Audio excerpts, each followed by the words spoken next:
guys, how's it going? Hope everyone's doing well. So today I'm going to spend some time talking about garden maintenance. And I want to take you through and show you exactly what it is that I do. This weekend, my family and I took a trip down to South Carolina, and when we got back, things were fairly unruly. And it's something that can cause a lot of people some stress and to feel really overwhelmed and really not want to get out here because they don't even know where to start. And so one of the things that I do, because it is such a large space and we have so many garden beds, is really break everything down into zones. So my goal today is just to spend a couple of hours out here working on one of the lower zones in our yard. It's the front lower part of the garden, and really just focusing on pulling weeds, cutting back perennials, getting things nice and tidy, looking to see if there's anything that I need to pick up at the garden center this weekend, whether it be an annual for a bare spot or a perennial that I can fill in for next year, and just to get really thinking about what it is that I need in terms of the next steps. So I'm going to turn you around, walk you guys through what I'm looking at, and then I'm going to set you guys up so you guys can go ahead and watch to see what it is that I do. And of course, as always, I have my trusty sidekick Leo with me to help me along. So here we go.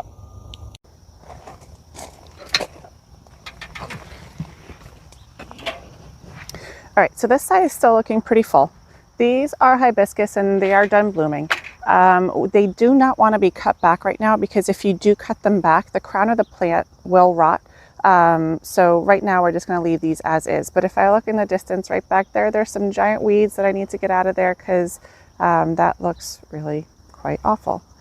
These grasses are starting to split. I'm not going to do anything about them right now. I will eventually cut them down, but that's probably going to be a November project. And not only am I going to have to cut them down, I'm going to also have to split them because they're just too big. What ends up happening is when they get this large, they end up splitting at this time of year. Got a lot of willow over here because this is a very damp area of the yard. We're not going to touch that right now. We got our Joe Pye weed, but I do definitely need to start edging the grass because it just needs to be edged. Clearly it's starting to creep into some of the daylilies, which have also been tested by the deer. We got some weeds back there that we got to pull out. This Baptisia is really, really happy. I'm going to leave it for right now, but if we walk a little bit further down, this Baptisia over here is just looking a little bit crazy, and I don't like that. So we're going to cut that back. And when I cut it back, I basically cut it all the way to the ground. And it doesn't affect the plant at all for next year. This Liatris will also be cut down because the seed heads are just brown and ugly. And that grass, I just need to get rid of that. So we're going to cut that back.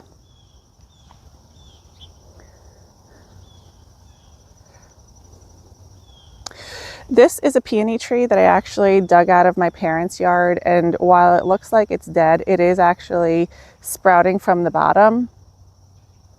The whole purpose of me leaving it here is so that I don't forget that I planted it here. So while it looks a little odd that I have something that looks dead sitting in the middle of the garden, I am going to leave it here until the sprout that you see coming out of the bottom gets a little bit larger. And I can see it a little bit better. Again, that grass that I also pointed out in the lower part, that I'm going to cut back because it's just a little crazy. And then these two right here. So this is a Jane Magnolia tree that's going to get quite large. I planted it right next to a snowball viburnum just because I needed to get the two of them in the ground. They were suffering in their cans. I am going to go ahead and move the snowball viburnum to a different part of the yard. Now is a good time to do it so that it can establish its roots. And it's nice and overcast today, so also good weather to do it. So I'm going to probably try to dig this out time permitting.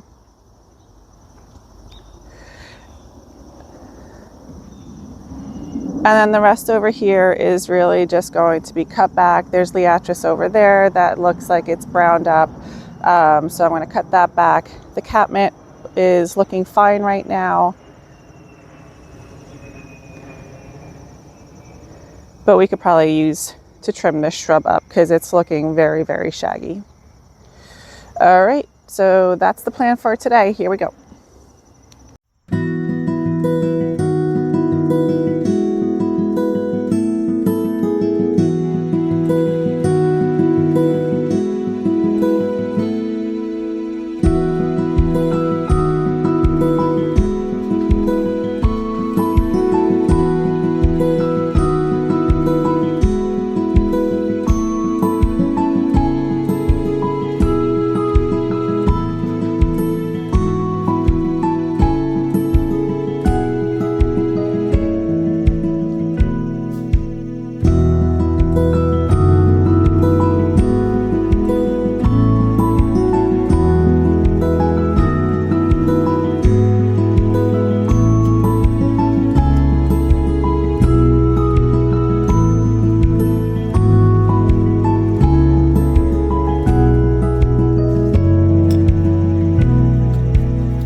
All right, guys, here we go. So it's been a couple hours since we've been out here. I'll be very honest.